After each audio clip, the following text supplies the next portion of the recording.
আল্লাহ বলেন ওয়াবিল ওয়ালিদাইনি ইহসানা, তোমরা পিতামাতার সাথে সদাচরণ করো। বলেন তো দেখি, আমাদের সমাজে, রাষ্ট্রের মাঝে, ইসলামিক রাষ্ট্র হিসেবেও আমাদের এই দেশের মাঝে কয়জন মুসলমানের সন্তান তার পিতামাতার সাথে সদাচরণ করে? সঠিক যে সদাচরণ, ওইটা আমাদের থেকে দিন দিন বিলুপ্ত হয়ে গিয়েছে। ঢুকেছে ইহুদি, খ্রিস্টান আর নাসারাদের যত কালচার, এই সব কালচার দেখে দেখে মুসলমানদের সন্তানগুলো দিন দিন নাস্তিক আর রাম বামদের অনুসরণ করছে। এজন্য আপনার সন্তানকে আপনি দিন শেখাতে হবে, আপনার সন্তানকে আপনি ইসলাম শেখাতে হবে। যদি ইসলাম শেখাতে পারেন তাহলে বুঝবেন আপনার এই সন্তান কোনোদিন আপনার সাথে দুর্ব্যবহার করবে না। ইসলাম যেমন বলেছে ওইভাবেই আপনার সন্তান আপনার সাথে সদাচরণ করবে। আমার ভাইয়েরা, ও দেবিদ্বারের মুসলমান, ভালো করে কান দিয়ে শুনে যান। আল্লাহ বলেন ওয়াবিল ওয়ালিদাইনি ইহসানা, তোমরা তোমাদের পিতা মাতার সাথে সদাচরণ করো। কেমন সদাচরণ করবা আল্লাহ তাআলা এটাও কিন্তু কোট করে দিয়েছেন। সুবহানাল্লাহ বলতে মনে চায় না? আল্লাহ বলেন তোমরা তোমাদের পিতা মাতার সাথে সদাচরণ করো। আমি নিজে দেখেছি সদাচরণ কাকে বলে। এমন সদাচরণ জামানার শ্রেষ্ঠ আলেমেরা, বুজুর্গরা পিতামাতার সাথে এমন আচরণ করত যে আচরণ আল্লাহ কোরআনে বলছেন, রাসূল সাল্লাল্লাহু আলাইহি ওয়াসাল্লাম হাদিসে উদ্ধৃতি দিয়েছেন। ওই আচরণগুলো যত বড়ই আলেম হোক না কেন, এত বিশিষ্ট বিখ্যাত আলেম বুজুর্গ হওয়ার পরেও পিতামাতার সাথে ওই সদাচরণটাই করে গিয়েছে। সুবহানাল্লাহ। আমার ভাইয়েরা, এমন সদাচরণ আমাদের সন্তানদেরও করার দরকার আছে না নাই? আল্লাহ তাআলার ঘোষণা অনুযায়ী পিতামাতার সাথে সদাচরণ করা লাগবে। আল্লাহ তাআলা এজন্য বলেন পিতামাতার সাথে সদাচরণ করো। পিতামাতার সাথে সদাচরণ কেমন করা লাগবে রাসূল সাল্লাল্লাহু আলাইহি ওয়াসাল্লাম হাদিসে বলেন, আন আব্দুল্লাহ ইবনে আমর রাদিয়াল্লাহু তাআলা আনহু قال قال رسول الله صلى الله عليه وسلم رضا الرب في رضا الوالد وسخط الرب في سخط الوالد رواه الترمذي। সুবহানাল্লাহ, জোরে বলেন আল্লাহু আকবার। আমার ভাইয়েরা, বিখ্যাত সাহাবী আব্দুল্লাহ ইবনে আমর রাদিয়াল্লাহু তাআলা আনহু থেকে বর্ণিত, রাসূলুল্লাহ সাল্লাল্লাহু আলাইহি ওয়াসাল্লাম ইরশাদ করেন, ও সাহাবীরা, রিদার রব্বি ফি রিদাল ওয়ালিদি, তোমার বাবা যদি তোমার প্রতি সন্তুষ্ট থাকে, ও মুসলমান, কারো বাবা যদি কারো প্রতি সন্তুষ্ট থাকে, আমার রব তার উপরে সন্তুষ্ট। আর যার বাবা নিজের প্রতি অসন্তুষ্ট হয়ে যায়, যার বাবা অসন্তুষ্ট হয়ে যায়, ওয়াসাখতুর রব্বি ফি সাখতিল ওয়ালিদি,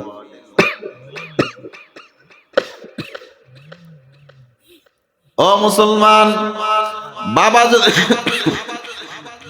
বাবা যদি কারো অসন্তুষ্টি হয়ে যায়, তার প্রতি আল্লাহ বলেন, রাসূলের মাধ্যমে মেসেজ দিয়েছেন, রাসূল বলেন, যার বাবা তার প্রতি অসন্তুষ্ট, আল্লাহ নিজে তার প্রতি অসন্তুষ্ট হয়ে যায়। কত বড় কথা! আল্লাহ যার প্রতি খুশি হবেন, আল্লাহ যার প্রতি অ্যাক্টিভ হবেন, আল্লাহ যার প্রতি রাজি হবেন, তাকে প্রথম কাজ যেটা করা লাগবে, পিতামাতার সাথে সৎ ব্যবহার করা লাগবে। আর যদি বাবাকে খুশি করতে পারে, বাবার যদি সন্তুষ্টি করতে পারে, তাহলে আল্লাহ বলেন রিদর রব্বি ফি রিদল ওয়ালিদি, রবের সন্তুষ্টি হয়ে যাবে বান্দা যদি পিতা তোমার উপরে সন্তুষ্টি হয়ে যায়।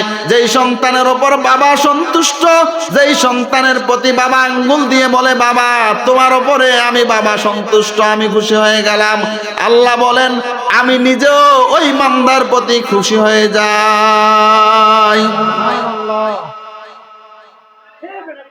ও দেবিদ্বারের মুসলমান, এজন্য পিতামাতার সাথে সদাচরণ করার দরকার আছে না নাই? কতটুক করতে হবে এই সিদ্ধান্ত, এই ফায়সালাগুলো শুধু আমাদের নিজের মন মতো হবে না।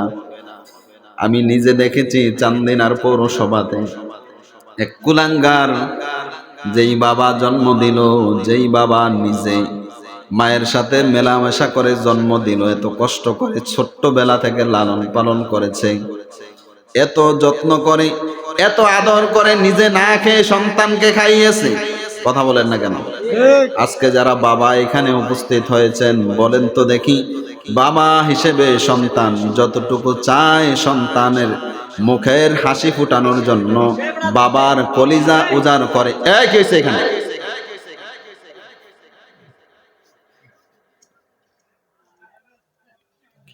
বাবার কলিজা উজাড় করে সন্তানের মুখে হাসি ফোটানোর জন্য যা চায় বাবা তাই করতে রাজি হয় না? হয় না? নিজের শরীরের মাঝে ভালো পোশাক নেই, ভালো জামা নেই, সন্তানের পোশাকের জন্য, সন্তানের মোবাইলের জন্য, সন্তানের বাইকের জন্য কত কঠোর পরিশ্রম করে বাবা, আছে না নেই? আপনাদের এই দেবিদ্বারের ভিতরেও বহু বাবা আছে যেই বাবাদের সামর্থ্য নাই, কিন্তু সন্তানগুলো এত বড় জালেম, এত বড় কঠোর, এত বড় নিষ্ঠুর, সন্তানগুলো বাবাকে সুদে টাকা এনে মোটরসাইকেল কিনে দেওয়ার জন্য বাধ্য করে। এই রকম কুলাঙ্গার আপনাদের এই এলাকার আছে না নাই? ও যুবক, ভালো করে কান দিয়ে শোনো, তোমার বাবা যদি চোখের পানি ফেলে আসমানের দিকে তাকায়, আসমানের মালিক চোখের পানি ফেলার কারণে তোমার দুনিয়াও শেষ, আখিরাতও তোমার ধ্বংস করে দিবে। এজন্য পিতা মাতার সন্তুষ্টির দরকার আছে না নাই? আমার ভাইয়েরা, এজন্য পিতা মাতার সন্তুষ্টি অর্জন করার জন্য সর্বপ্রথম আল্লাহ বলেন, ওয়াবিল ওয়ালিদাইনি ইহসানা, পিতা মাতার সাথে সৎ আচরণ করো, সৎ ব্যবহার করো। একজন সাহাবী এসে বলে, ইয়া রাসূলুল্লাহ, পিতা মাতার সাথে সদাচরণ করব, কতটুকু সদাচরণ করব, কতটুকু ব্যবহার আমি আমার পিতা মাতার জন্য উৎসর্গ করে দেব? আল্লাহর রাসূল বলেন, সাহাবী, এই পৃথিবীতে যত বড়, এই পৃথিবীতে যত বড় উৎসর্গ আছে, যত বড় ব্যবহার আছে, যত বড় সবচাইতে উত্তম ব্যবহারগুলো আছে, সব ব্যবহারগুলো তুমি তোমার বাবা মার জন্য ছেড়ে দাও। তোমার বাবা মার জন্য এমন ব্যবহার করবা, বাবা মা যেন হাত তোলে আসমানের রবের কাছে বারবার তোমার জন্য দোয়া করতে বাধ্য হয়। ও যুবক, মনে রাখো, ও যুবক ভাইয়েরা, ও দেবিদ্বারের যুবক ভাইয়েরা, তোমাদেরকে বলছি, ভালো করে কান দিয়ে শোনো। আজকে হয়তো তোমাদের আইকিউ, তোমাদের সেন্স, তোমাদের হয়তো এই মেমোরির মাঝে, তোমাদের মস্তিষ্কের মাঝে ভালোভাবে ঢুকছে না। যেদিন বাবা হারাইবা, মাথার ওপর থেকে ছাতার মতো বটগাছটাকে যেদিন হারিয়ে ফেলবা, ওই দিন আফসোস হবে, ওই দিন আফসোস হলে কিন্তু লাভ হবে না। এখনো যাদের বাবা জীবিত আছে, ও বৃদ্ধ বাবারা, যাদের মা বাবা দুনিয়া থেকে বিদায় হয়ে গিয়েছে, আপনাদেরকেও বলছি, হয়তো মা বাবার সাথে দুর্ব্যবহার যারা করেছেন, মা বাবার সাথে খারাপ আচরণ করেছেন যারা, যুবকেরা যারাই করেছেন, আপনাদেরকে বলছি, আজকে এই মাহফিল থেকে সিদ্ধান্ত নিয়ে মা বাবার কাছে মাপ চান, না হয় দুনিয়াও শেষ, আখিরাতও শেষ করে দিবেন কে? এজন্য পিতা মাতার সাথে সদাচরণ করার ঘোষণা কার? আল্লাহ তাআলা বলেন, এখানেই শেষ না, ইম্মা ইয়াবলুগান্না ইনদাকাল কিবারা আহাদুহুমা আও কিলাহুমা ফালা তাকুল লাহুমা উফফিন ওয়ালা তানহারহুমা ওয়া কুল লাহুমা কওলান কারীমা। চিল্লায়ে পড়েন আল্লাহু আকবার। আল্লাহ তাআলা বলেন, ও বান্দা বান্দিরা, কেন তোমার পিতা মাতার সাথে সদ্ব্যবহার করবা? ইম্মা ইয়াবলুগান্না ইনদাকাল কিবারা, এই ঘোষণাটা আল্লাহ দেওয়ার পরে বলছেন তারা দুইজনে অথবা দুইজনের একজন যদি তোমরা বার্ধক্যে পাও, বৃদ্ধ অবস্থায় পেয়ে যাও। আমরা আমাদের মা বাবাকে যদি বৃদ্ধ অবস্থায় পেয়ে যাই, ও সন্তানেরা, সন্তানদের করণীয় কি?